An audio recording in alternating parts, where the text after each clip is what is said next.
el Evangelio de la nueva generación, cuáles van a ser las bases, las convicciones que van a tener los jóvenes del futuro.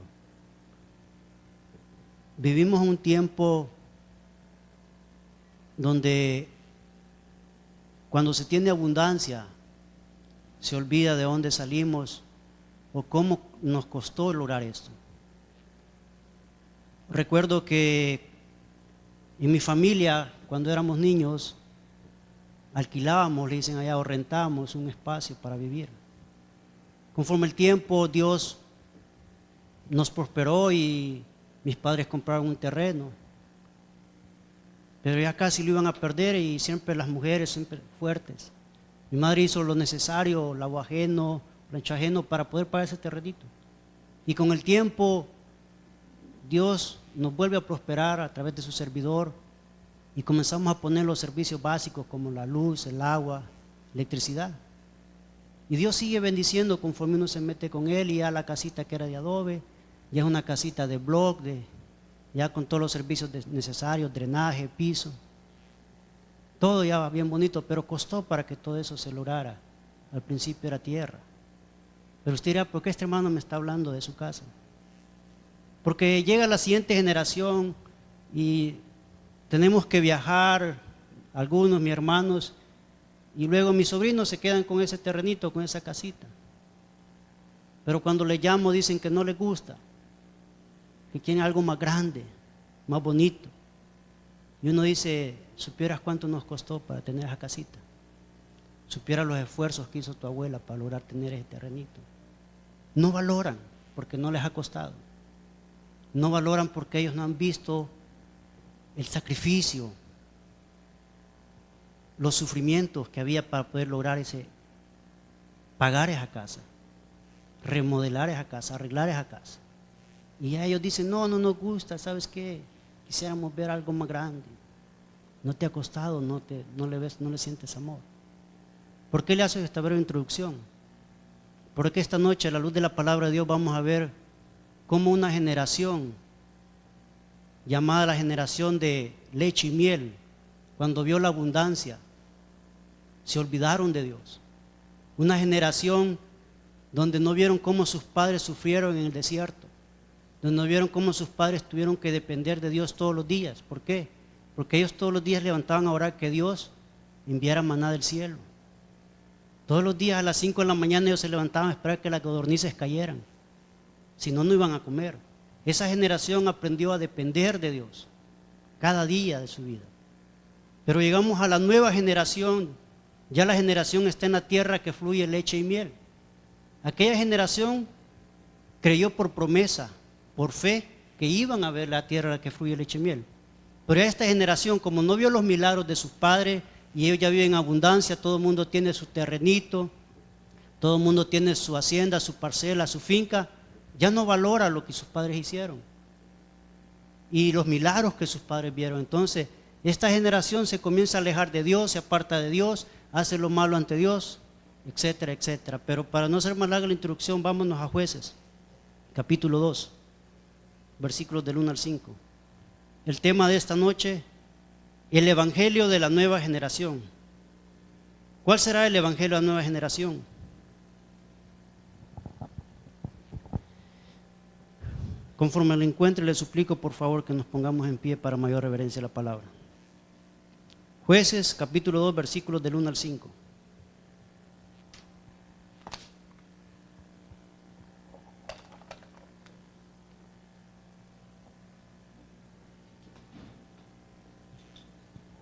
Amén, hermanos.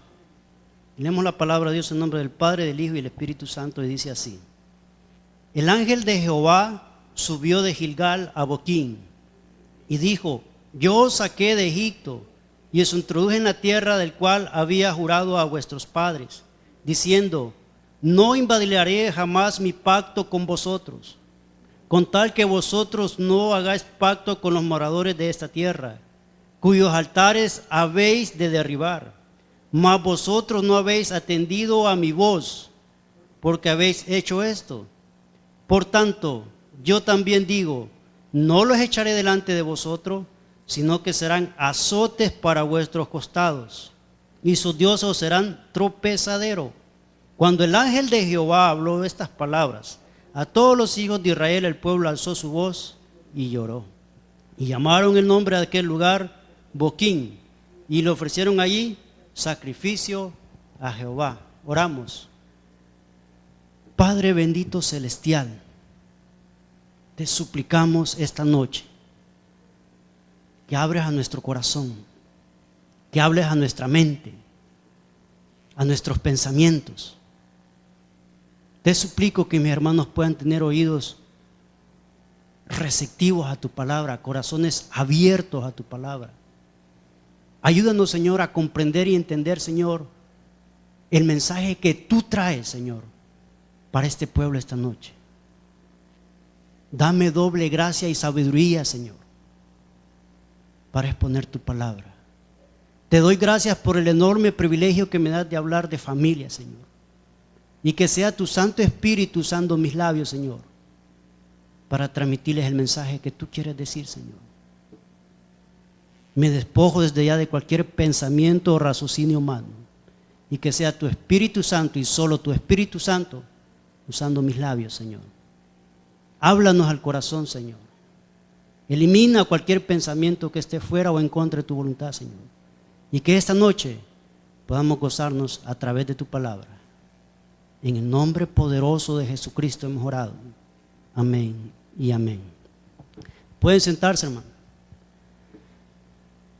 Como les dije al principio, el tema se llama el Evangelio de la Nueva Generación. Le suplicaba al Señor que me diera un tema en el cual podría yo hacerlo práctico y sencillo, donde como padres ustedes puedan hacerlo realidad en cada una de sus vidas. Y viendo una serie de temas y libros, trajimos lo que se llama en el libro de Jueces una tremenda enseñanza donde Dios dice, por eso que el título se llama el Evangelio de la Nueva Generación. Pero ya leímos el versículo del 1 al 5. De manera de introducción, cuando el pueblo de Israel sale de Egipto, hay 3 generaciones. La que salió de Egipto en el Éxodo, pero que algunos por la rebeldía o por la edad murieron dentro del desierto. Esa es la generación que no vio la tierra prometida. Al igual que Moisés del Egipto, nomás vio allá la tierra prometida. Pero está la segunda generación que creció, nació y creció en el desierto. La generación que aprendió a pelear, a batallar. La generación que aprendió a vivir de las promesas. La generación que aprendió a depender de Dios, como les dije al principio, todos los días. Esa generación que creció durante el Éxodo tuvieron que depender de Dios en cada momento, porque fue Dios el que les ponía el alimento, las codornices, el pan, el agua, todo lo proveía Dios. Y cada paso que ellos daban tenía que ser bajo la dirección de Dios. Esa generación vivió la fe en Dios. Esa generación aprendió a depender absolutamente de Dios. Pero viene la tercera generación, la generación que no vio los milagros, la generación que ya nació en la tierra prometida, en la tierra que fluye leche y miel, la generación que ya vivió en abundancia. Para hacer una ilustración, muchos de ustedes como padres tuvieron que salir de sus países. Algunos cruzaron el desierto igual que el pueblo de Israel, otros tal vez nos dieron visa. Pero conforme llegamos acercando a Estados Unidos, las cosas se pusieron mal. Recuerdo que mi visa decía vía aérea y preferí venirme vía terrestre. Siempre me ha gustado andar en el bus.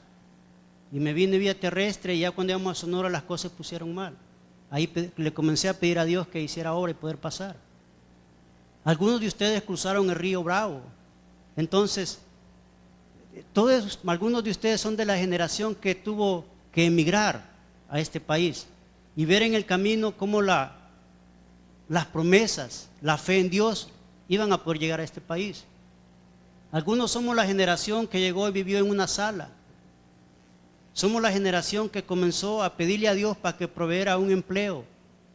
Somos la generación que comenzó a suplicarle a Dios que proveyera alimento todos los días. Pero está la otra generación, la generación que ha nacido acá. La generación donde donde nació en un país de abundancia, en un país próspero, en un país rico financieramente. Mientras estamos la otra generación que acostumbramos a vivir allá en pobreza, en necesidad. De forma paralela el pueblo de Israel estaba así. Les llevo al contexto. Después de la muerte de Josué surgió una nueva generación que no había presenciado los milagros de Dios, que había obrado durante el éxodo, en la conquista de Canaán. Ellos no vieron todos los milagros que Dios hizo con el pueblo de Israel, como cuando se abrió el mar rojo, como cuando caía maná del cielo, que cuando Dios les proveyó agua de una fuente. Todos esos milagros ellos no lo vieron. Entonces comenzó la reincidencia en el pueblo de Israel. Los israelitas adoptaban una actitud liberal hacia los cananeos, casándose con sus hijas y rindiendo culto a Baal y a Astarot. No valoraron las maravillas que Dios había hecho con sus padres. Viene una generación que ya nace en la tierra prometida, y esa generación no le importa buscar de Dios. Una generación como no necesita de Dios, que vive en abundancia, todo el mundo ya tiene sus casas. Una generación donde está en la leche, en la tierra que fluye leche y miel. Y esta generación de la que estoy hablando es la generación que está viviendo la tierra que fluye leche y miel. Ya están viviendo en abundancia, en prosperidad. Ya pasó la generación que sufrió en el desierto. La generación que tuvo que ver las promesas para llegar a la tierra prometida. Pero ¿qué pasa? Como muchos, como nosotros, ya cuando llegan a la prosperidad, a la abundancia, se les olvida cómo están ahí, por qué están ahí, qué es lo que tuvieron que sufrir sus padres en el desierto para poder llegar a la tierra prometida. Se les olvida los gigantes que tuvieron que pelear sus padres para poder llegar a tener esa tierra. ¿Se acuerda que allá Josué dice que en la tierra había gigantes? Y nosotros les dijeron somos más como una langosta a la par de ellos. Ya esa generación no vio gigantes ni peleó contra gigantes. Ya generación ya se había acomodado porque ellos ya tenían todo esto en abundancia. Es como que los que nacen aquí ya nacen con todos con un apartamento, una casa, mi papá tiene carro. Y la otra generación que tuvimos que caminar todo México o el desierto para poder estar aquí es otra. Igualmente, pero como a ellos no les había costado nada, ni sabían cuál era el sacrificio que los padres habían hecho para llegar a la tierra prometida, no valoraron, no les importó, porque les hacía la ilustración al principio. No valoraron las maravillas que Dios había hecho con sus padres. Ellos fueron la generación de abundancia, donde había todo, pero a veces la abundancia y la prosperidad nos desvía. A veces la riqueza nos desvía. Este país es de los países más ricos del mundo, más prósperos, más bendecidos hasta el momento. Pero mucho de la nueva generación, a pesar de que está un país bendecido donde no nos falta techo, casa ni un carro, mucha de generación se está perdiendo, mucha generación se está desviando, porque no saben lo que les costó a sus padres que ellos obtuvieran todo lo que tienen. Una generación que se olvidó de Dios. Mire lo que dice ahí. Vamos a Jueces 2, versículo 1-3. La desobediencia de una generación que se apartó de Dios. Número 1, lo que hicieron fue desobediencia. Se apartaron de Dios. Jueces, capítulo 2, versículos del 1-3. Y el ángel de Jehová subió de Gilgal a Boquín y dijo: Yo os saqué de Egipto y os introduje en la tierra en el cual había jurado a vuestros padres, diciendo: No invadiré jamás mi pacto, con tal que vosotros no hagáis pactos con los moradores de esta tierra, cuyos altares habéis de derribar, mas vosotros no habéis atendido a mi voz. ¿Por qué habéis hecho esto? Por tanto, yo también digo: no los echaré delante de vosotros, sino que serán azotes para vuestros costados, y sus dioses serán tropezadero. Ahí está el primer mandato. El pueblo de Israel no tenía que mezclarse con los cananeos. La primera mandamiento era que no tenían que mezclarse con nadie. Ellos tenían que ser un pueblo apartado solo para Dios. Ellos no tenían que casarse ni con el cananeo, ni con el jebuseo, ni con el amorreo. Ellos tenían que vivir separados para Dios. Pero más adelante vamos a ver donde ellos se comienzan a casar. Más atrás dice que la orden era que los expulsaran, no que se casaran con ellos. Es una generación que no le importó el mandamiento de Dios. Lo primer error que cometió esta generación aquí en Jueces fue la desobediencia. Unos hijos donde ya perdieron el temor a Dios que tuvieron sus padres. Unos hijos donde ya no valoraron las bendiciones que Dios le dio a sus padres. La desobediencia trae como consecuencia que Dios iba a romper ese pacto. Pero el pacto estaba condicionado a la obediencia de Israel. Dios sería fiel hasta el final, pero el pueblo perdería la bendición por problemas debido a su desobediencia.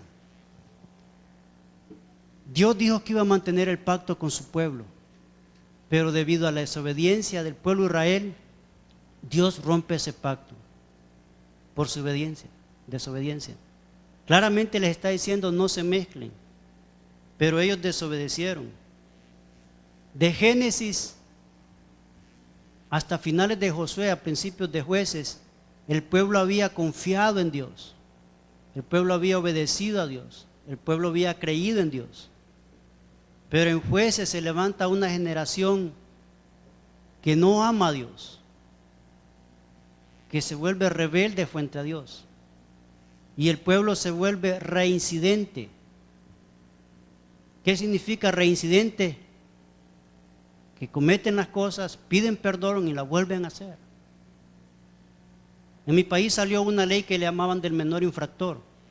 Y decía, estos menores son reincidentes. Pero una ley que no hizo nada, que al final las cosas se pusieron peor. Reincidente quiere decir, los israelitas nunca se arrepintieron en ese momento, ellos tuvieron remordimiento. El arrepentimiento genuino trae un cambio en el cristiano. Una cosa es que yo me arrepiente y otra cosa es que yo tenga remordimiento. Yo puedo ofender a mi esposa y pedirle perdón y llorar este día, pero el domingo lo estoy haciendo de nuevo. Yo no me he arrepentido, yo lo que tengo es remordimiento por lo que he hecho. Entonces el pueblo de Israel nunca, en este momento nunca se arrepintió, sino que había tenido remordimiento, porque lloraron. Pero como dice un dicho allá afuera, fueron lágrimas de cocodrilo. Porque lloraron, pero volvieron. El libro de Jueces es un momento de desgracia espiritual para el pueblo de Israel. Dice ahí que como unas 20 veces se apartaron de Dios. Volvieron a hacer lo malo ante Jehová. Y Dios les levantó un libertador y después volvieron a hacer lo malo ante Jehová. Y así una cadenita, un círculo vicioso que Dios los libertaba y volvían a hacer. Los libertaba por 8 años, por 40 años, ellos volvían a hacer las cosas malas ante los ojos de Jehová. Uno de los problemas de la iglesia moderna, y digo iglesia general, es que el cristiano se ha vuelto reincidente. Reincidente que por un tiempo buscamos de Dios, pero con el tiempo nos salimos otra vez al mundo. Y volvemos a venir otros 6 meses. Y en 6 meses se van otra vez. Cristiano reincidente. Esos son los problemas que la iglesia moderna no ve las bendiciones que vio la iglesia primitiva. Ese es el problema que la iglesia ahora no ve las promesas, no las hace suyas. Porque estamos reincidiendo. Seguimos a Dios, lo dejamos. Entonces igualmente está el pueblo de Israel. Una generación que no tenía temor de Dios. Entonces ellos volvieron a caer en ese problema de reincidencia. Una generación sin temor de Dios, sin fe en Dios, sin confiar en Dios. Pero ¿sabe cuál fue el problema más grande de ellos? El pecado más grande. Que ellos creyeron depender de sus posibilidades y no de Dios. ¿Sabe por qué? Porque ellos ya lo tenían todo. Cada quien tenía su terrenito, su heredad. Y dice allá atrás en el versículo, allá atrás en Jueces 1, que ni Neftalí, ni Zabulón, ni Benjamín, ni Aser, nadie echó fuera a los cananeos, nadie los expulsó, sino que lo hicieron pagar tributo. La orden era: expulsen a los cananeos, echen al amorreo, no se mezcle con ellos, van a caer en desgracia espiritual, en idolatría. Pero ellos lo que hicieron es negociar con ellos. No, mejor ríndanos tributo. Estaban en contra de la voluntad de Dios. Ellos creían que en sus posibilidades ellos podían hacer todo. Por eso Dios más adelante permite Dios que se levanten estas tribus, estos reyes, y los comiencen a esclavizar. Imagínense, después de estar en una abundancia, tener todo, volverse esclavo. ¿Sabía que un esclavo en el tiempo bíblico tenía que depender absolutamente de lo que el amo le diera o hiciera? ¿Por qué estar bendecido volverse esclavo? ¿Por qué? Una generación que fue bendecida. Igualmente acá tenemos una generación bendecida. Y por eso que se tocan estos temas, donde el compromiso como padres tienen que cimentarles, ponerle base a sus muchachos. Que cuando ellos lleguen a los 21, 22, 25 años tengan que ir, ya sea que con su esposa o a la universidad, ellas tengan estas convicciones. Que no terminen como el pueblo de Israel, que se olviden de Dios. Que se acuerden que por Dios tienen todo lo que ya tienen. Que se acuerden que si no fuera la misericordia de Dios, ellos no fueran lo que son. Eso es lo que quería hacer aquí en el libro de Jueces Dios. Dice: se olvidaron de Dios. Los cananeos se llevaron a rebelarse contra el mandato de Dios. El mandato de Dios era claramente que no se mixearan. Veamos ahí Jueces 1:28, mire lo que dice.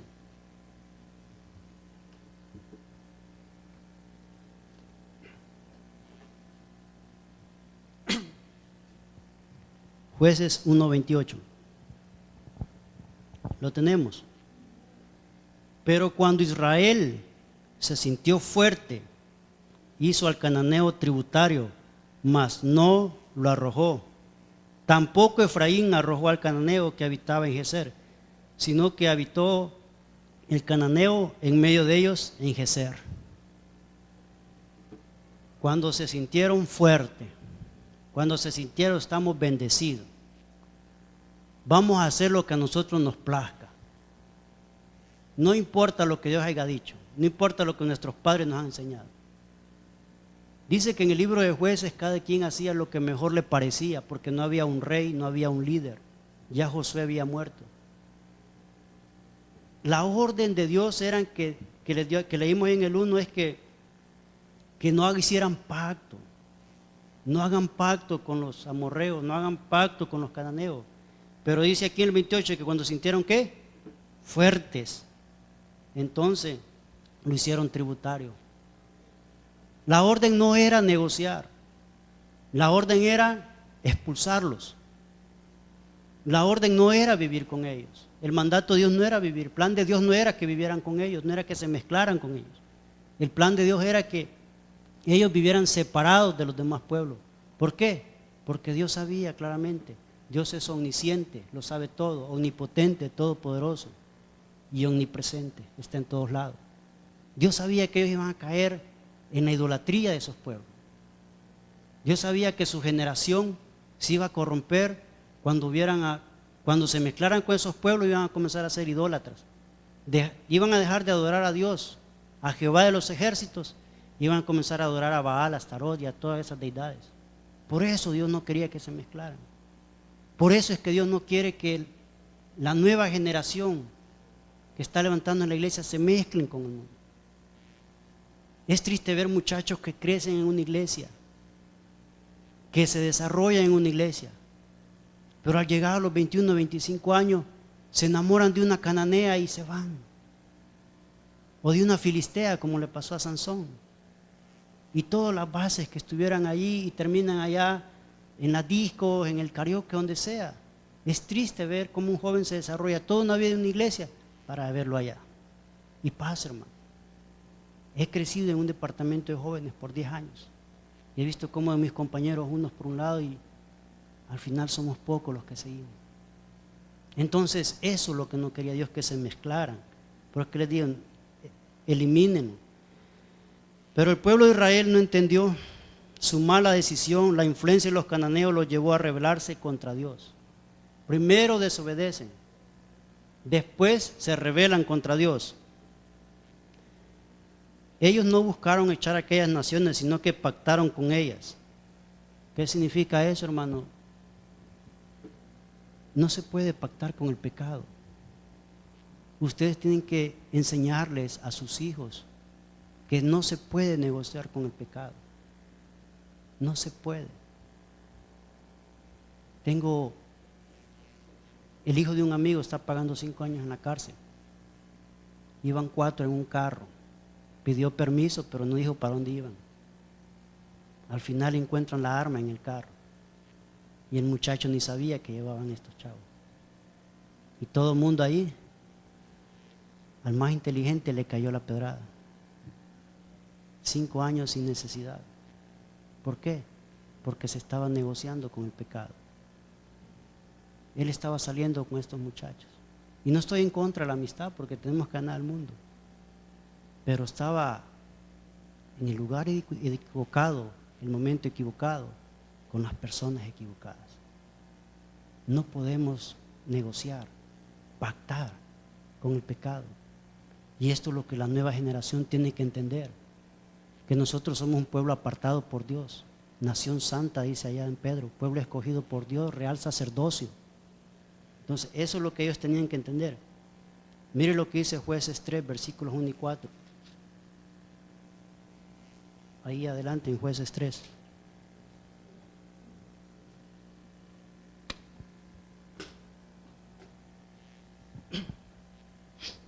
Amén.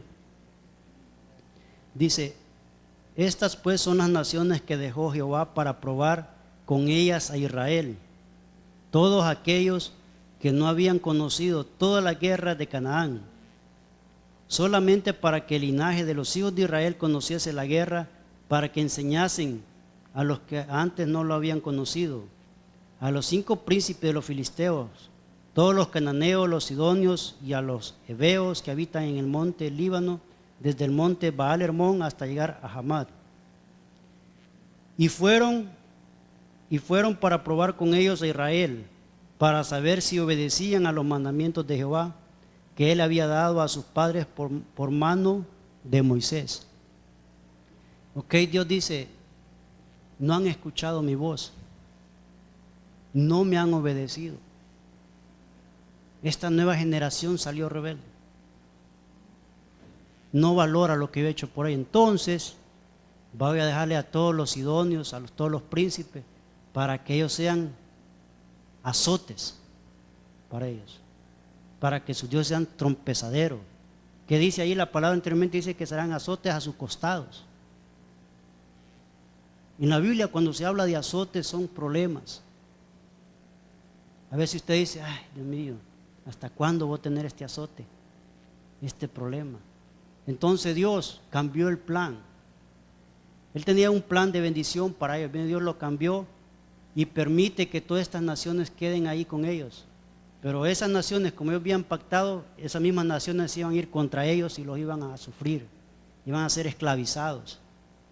Por esa razón, dice a Dios, el propósito era para usarlas y probar y disciplinar a los israelitas, ayudar a los jóvenes que en la práctica de guerra. Pero los israelitas fracasaron totalmente en la prueba. Ellos no obedecieron a Dios. Dice ahí que ellos los dejaron para que obedecieran los mandamientos. Dijo Dios: los voy a probar a ver si realmente obedecen mis mandamientos. Pero no lo hicieron, se mezclaron con ellos. Esta generación se sintió atraído por los cananeos, por los jebuseos, por los festivales de fertilidad que hacía. Los cananeos tenían una deidad o un ídolo llamado Astoret.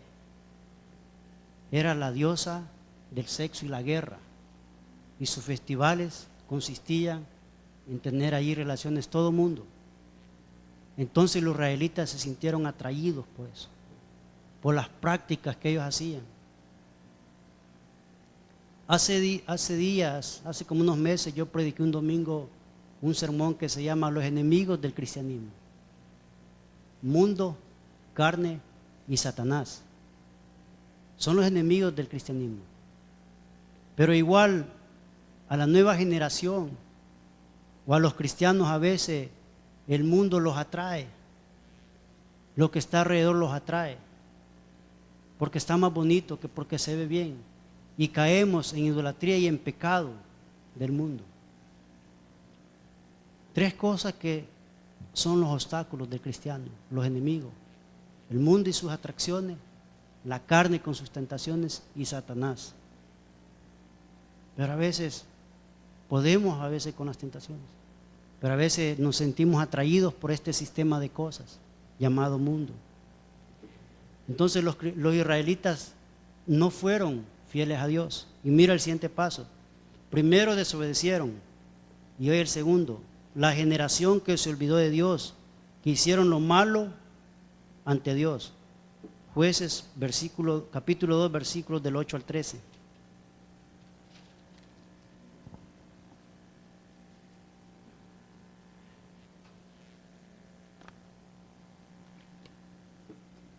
Jueces 2 versículo 8 hasta el 13.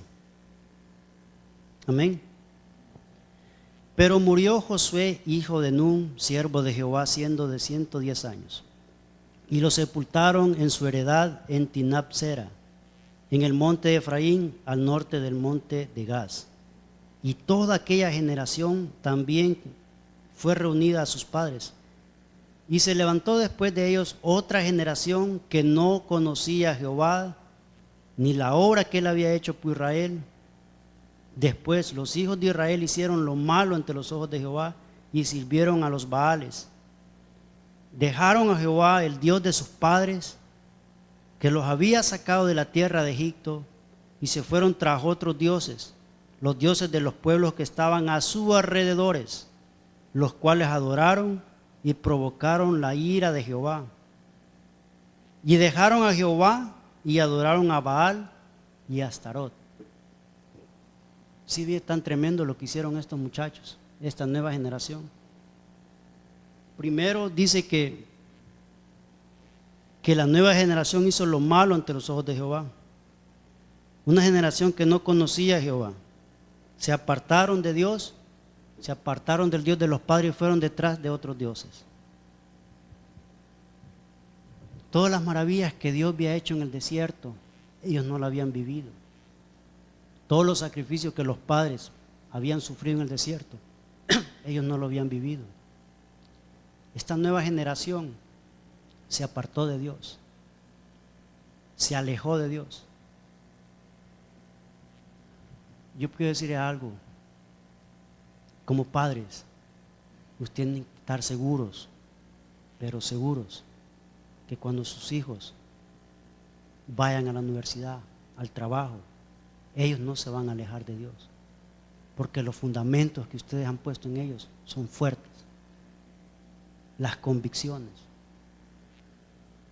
Puede ser el muchacho más exitoso de Harvard, de Yale o de UCLA, pero si se aparta de Dios, que Dios tenga piedad de él. Que si se aleja de Dios, que Dios tenga piedad de él. El peor error de cualquier ser humano, aunque sea muy inteligente, es alejarse de Dios, apartarse de Dios.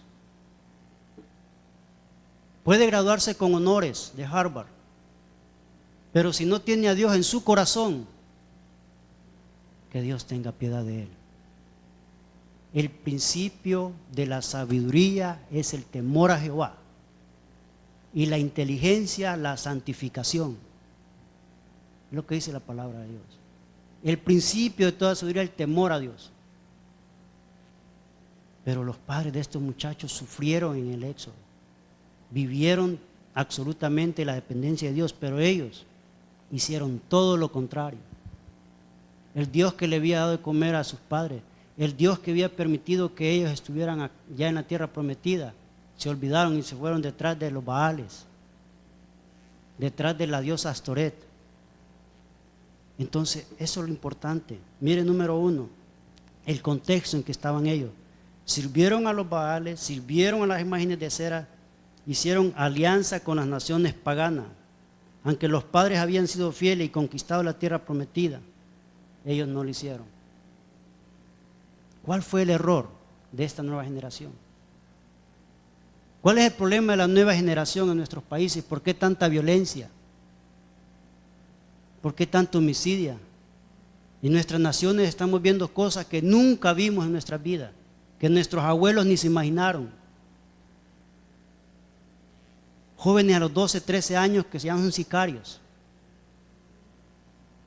Estaba hablando un sermón del pastor general, casi el mismo tema. Un muchacho crecido, criado en el Taber, le llaman para que mande a los abogados de Cristo, que se llama la asociación, a defenderlo. 4 delitos, uno 65 años, el otro 35 y el otro 45, y otro por 20, no sé cuánto. ¿Qué pasó con alguien que se creció en la iglesia? ¿Qué pasó con alguien que estuvo en Torre Fuerte? ¿Qué pasó con alguien que iba con sus padres a la iglesia? La misma pregunta se hacían aquí los jueces. ¿Será que los padres no le transmitieron la fe a él? ¿Será que los padres no le transmitieron las convicciones? Estamos en un culto de familia, donde estamos hablando de la familia. Pero todo se puede ver bonito.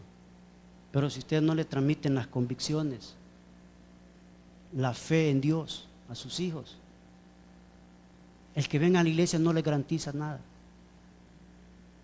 El que estén aquí un domingo no garantiza nada. Lo que le garantiza es que lo que ellos tengan en su corazón, lo que ustedes puedan sembrar en el corazón, la palabra de Dios que ustedes puedan sembrar en ellos. Porque cuando ya ustedes no estén, o cuando ellos lleguen a mayoría de edad, solo van a ser ellos, Dios y sus creencias, la fe que ustedes le hayan cimentado. Puede ser que los israelitas tuvieron un error de que no les fomentaron fe, convicciones. La fe no se hereda. La fe usted no la puede heredar como heredar una casa, un terreno, un carro. No le puede decir, ok, aquí te va toda mi fe, mi confianza, mi creencia, todo lo que he hecho por Dios. No. La fe de sus hijos tiene que ser un encuentro personal con Jesucristo. La fe nomás la pueden cimentar ustedes a través de las enseñanzas. La fe que ellos van a tener tiene que ser algo que les nazca en su corazón a través de lo que ustedes les enseñan. Dice allá en Deuteronomio 6, y le repetirás todas estas palabras cuando te levantes, cuando te acuestas, cuando vayas al camino, cuando estés en tu casa. El compromiso de la familia primordial es instruir a los hijos, enseñarlos. En la escuela se adquiere conocimiento, destreza. En la escuela aprenden a desarrollar su talento. Pero en la casa se dan las normas básicas espirituales para vivir en la vida.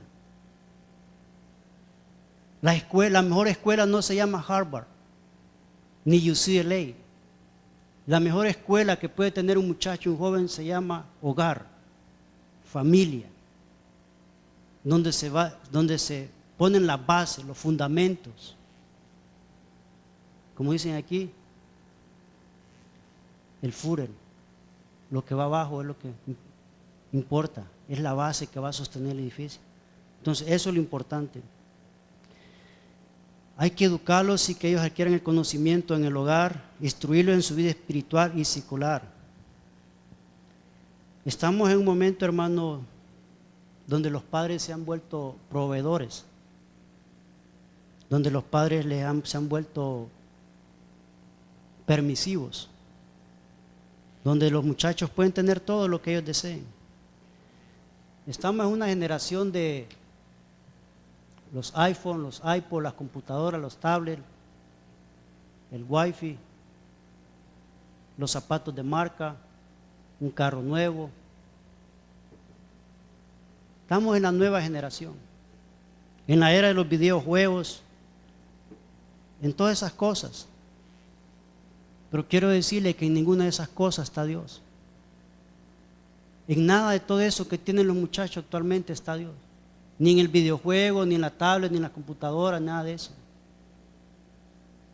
Ustedes tienen que enseñarle a sus hijos o a la nueva generación que hay que apartar un tiempo para Dios. en el iPod, en la tablet, en el videojuego. En nada de eso está Dios. ¿Por qué le digo? Yo he visto y he comprobado con mis ojos niños, muchachos, que le pueden dedicar 4 horas a un videojuego, pero no le pueden dedicar media hora a Dios. Así de triste. Estoy hablando de hogares cristianos, olvídese del mundo. Hogares cristianos, donde supuestamente se tiene que instruir en base a la palabra de Dios. Yo digo, ¿qué va a pasar con la nueva generación? ¿Cuál va a ser el evangelio de la nueva generación? ¿El evangelio de los videojuegos, de las redes sociales o qué?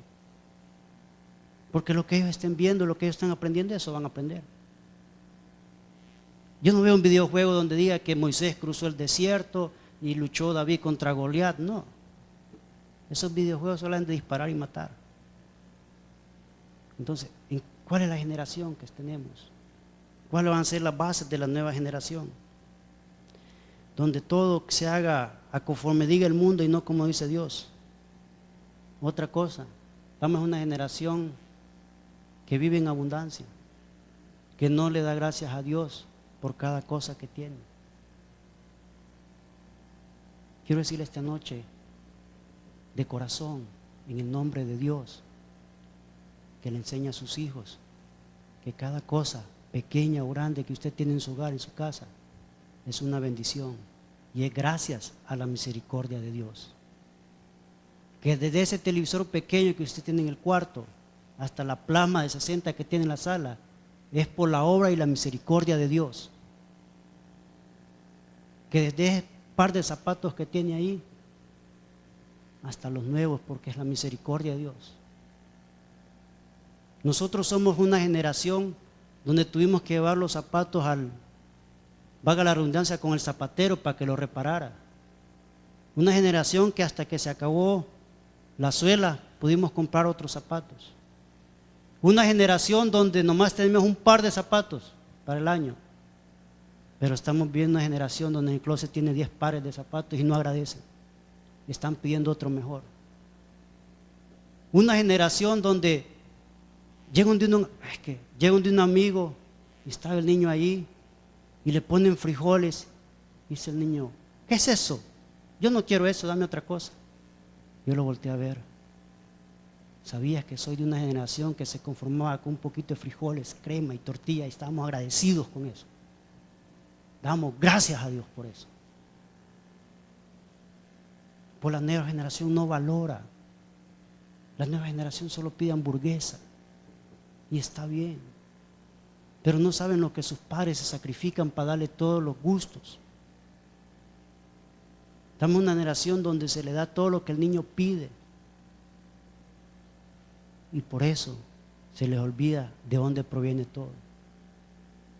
No es porque ustedes tengan buenos empleos o buenos salarios, es porque la misericordia de Dios permite que tengan todo lo que tienen. Es porque Dios les ha bendecido con un trabajo, con una casa. ¿Sí me entienden? Somos la generación que aprendimos a vivir en un cuartito pequeño, pero ahorita está la generación que quiere vivir en una casa amplia. Y está bien, si se puede, pero que se olvide que hay que darle gracias a Dios por todo lo que tenemos ahí.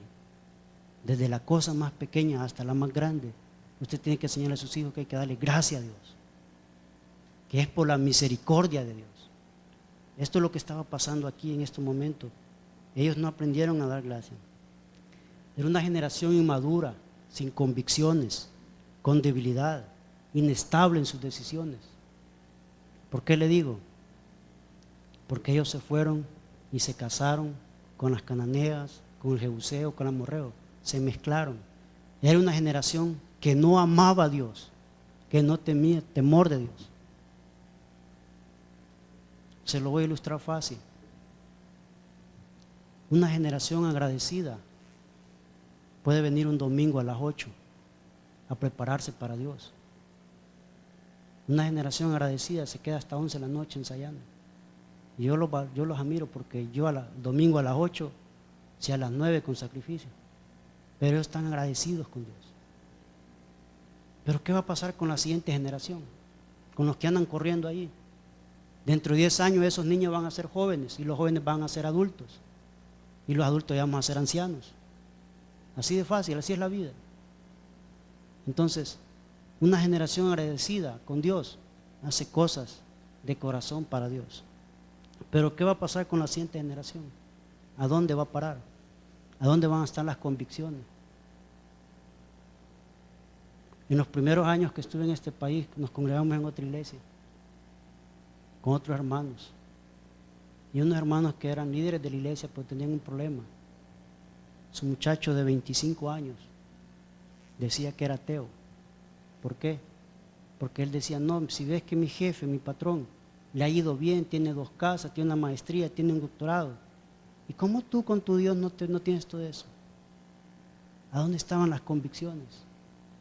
¿A dónde estaban la fe?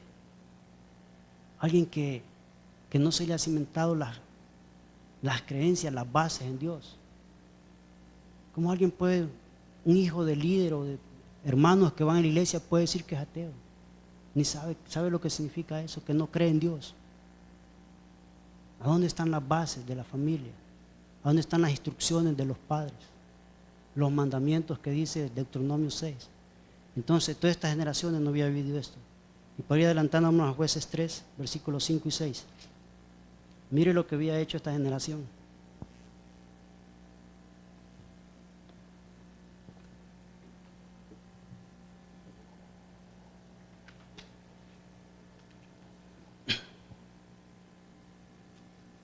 Jueces 3, versículos 5 y 6. ¿Lo tenemos? Así los hijos de Israel habitaban entre los cananeos, heteos, amorreos, fereceos, heveos y jebuseos. Y tomaron de sus hijas por mujeres y dieron sus hijas a los hijos de ellos y sirvieron a sus dioses. ¿Qué pasó?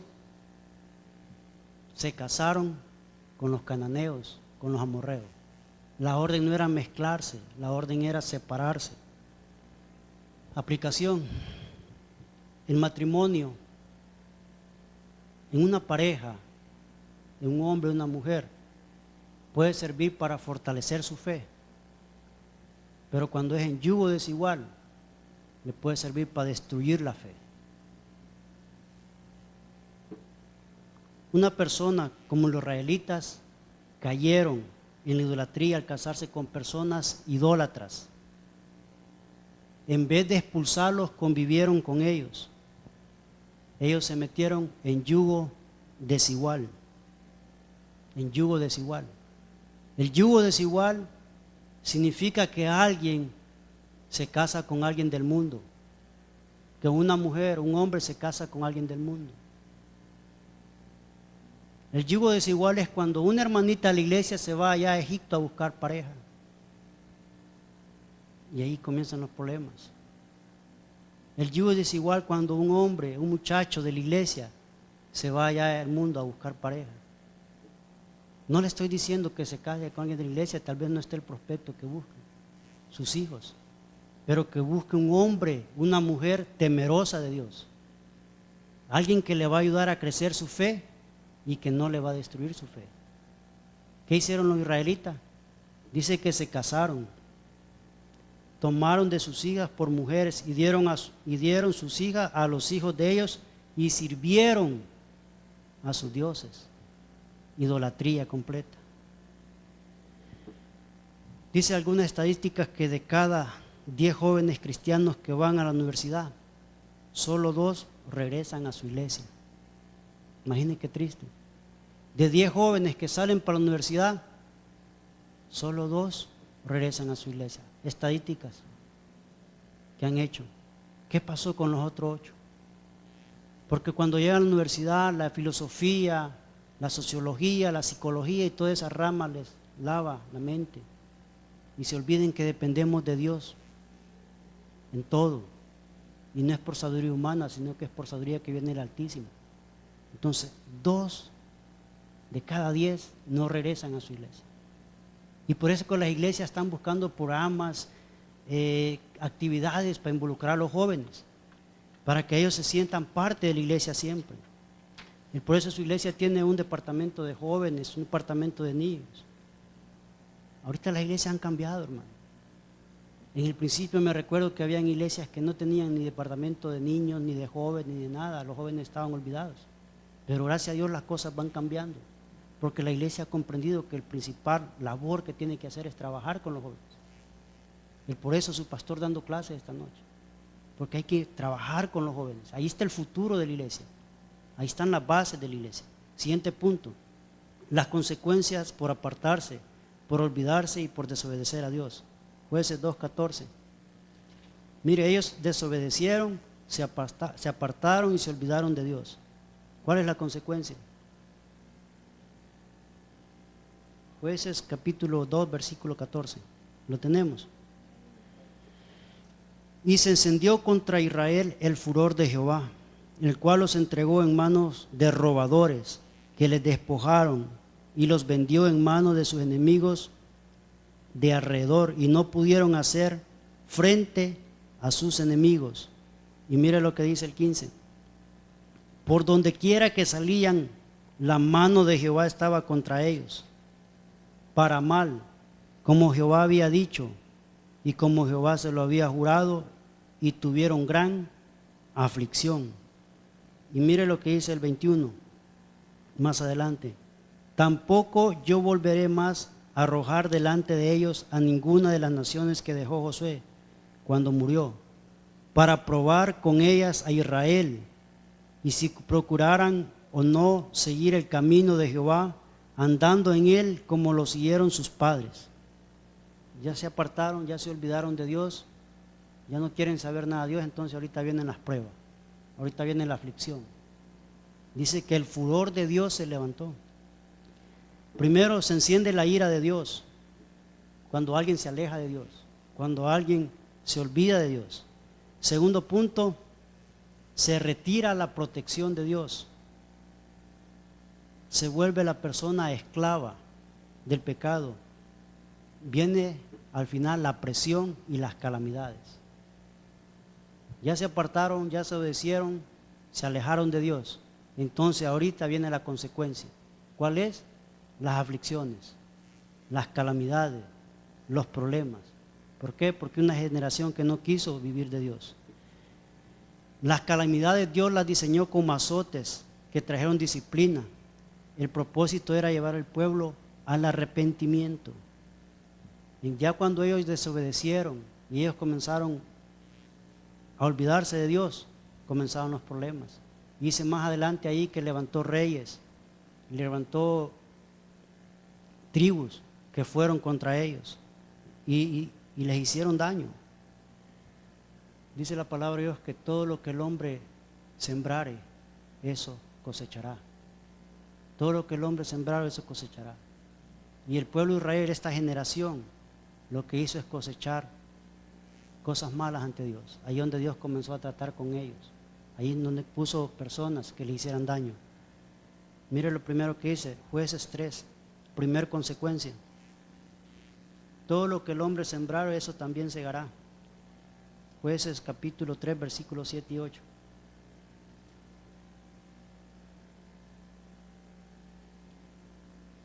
Amén. Hicieron pues los hijos de Israel lo malo ante los ojos de Jehová, y olvidaron a Jehová su Dios, y sirvieron a los Baales y a las imágenes de acera. Y la ira de Jehová se encendió contra Israel, y los vendió en manos de Cusán Risataín, rey de Mesopotamia. Y sirvieron los hijos de Israel a Cusán Risataín 8 años. Después de tener las bendiciones, se vuelven esclavos por 8 años. Dios permitió que este rey llegara y los oprimiera. Después de tener las bendiciones, ellos llegaron a ser esclavos. Y en el contexto bíblico, como les dije anteriormente, ser esclavo, hermano, no es que iba a ir al frío a limpiar usted y andar ahí bajo su voluntad, pagando la pena. La esclavitud en los pueblos de Medio Oriente era más dura, era más fuerte. Después de tenerlo todo, ellos ahorita eran esclavos, porque la idolatría los condujo a la esclavitud, a la servidumbre, y los llevó hasta lo peor, a ser esclavos. Todos llevamos dentro de nosotros cierta idolatría, hermano.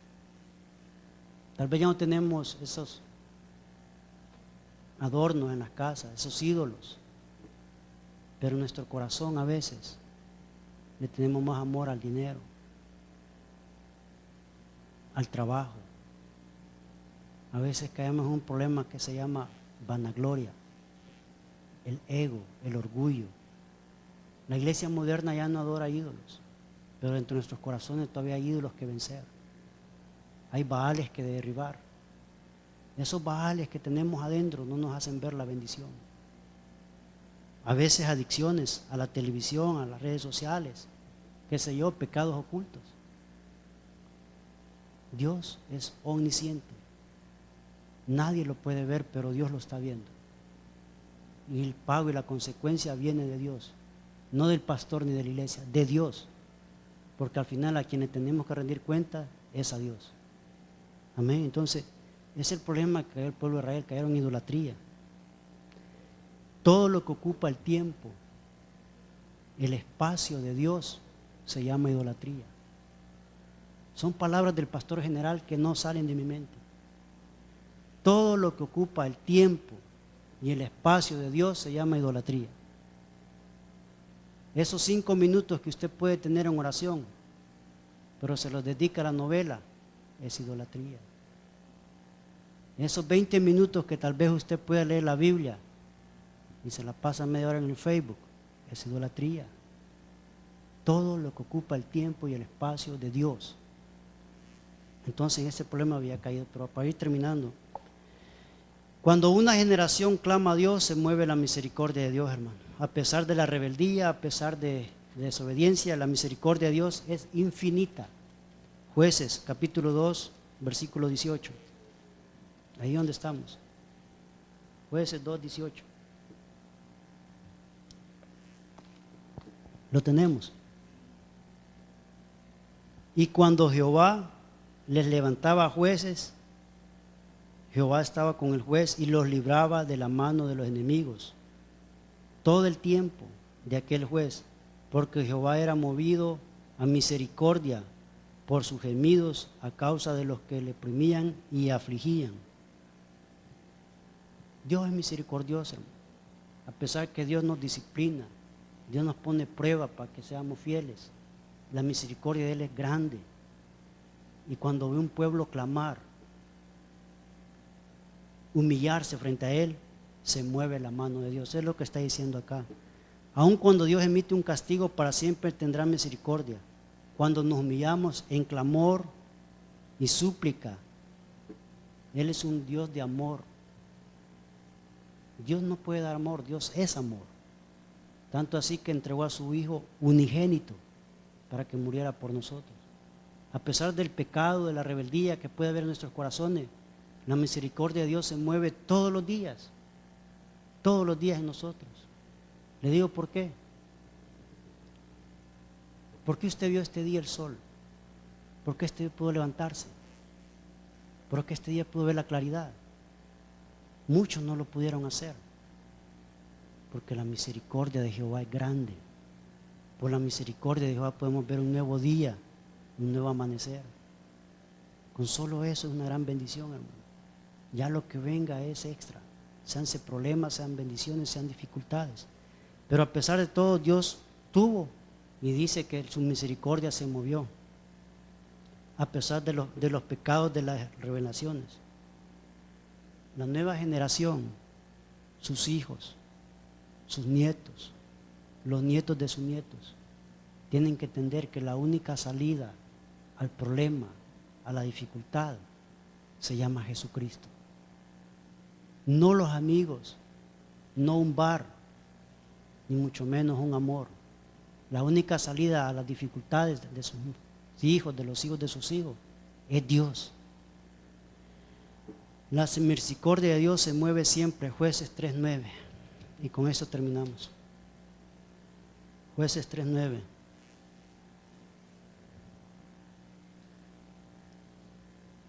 Entonces clamaron los hijos de Israel a Jehová, y Jehová levantó un libertador a los hijos de Israel y los libró.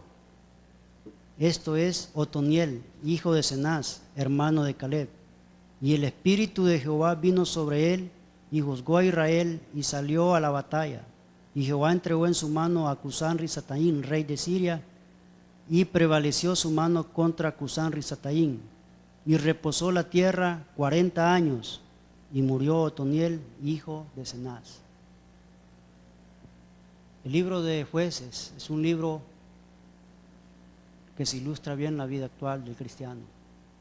Un libro donde los hijos de Israel cometieron pecados, rebeliones, y caían en esclavitud, en opresión, por lo que ellos hacían. Pero siempre la misericordia de Dios se movía y volvía a levantar un libertador. El primer libertador que levantó se llama Otoniel. Luego viene Débora, Sangar, Gedeón, Sansón, y él dio siempre. Fueron reincidentes, pero dio siempre. ¿Pero por qué?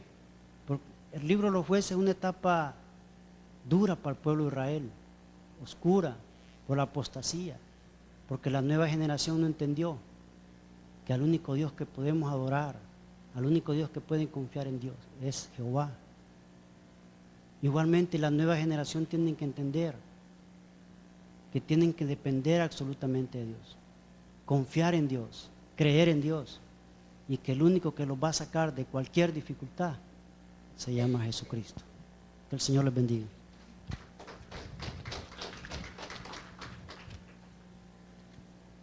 Gloria a Dios, nos ponemos en pie, vamos a recordar nuestros diezmos, nuestras ofrendas.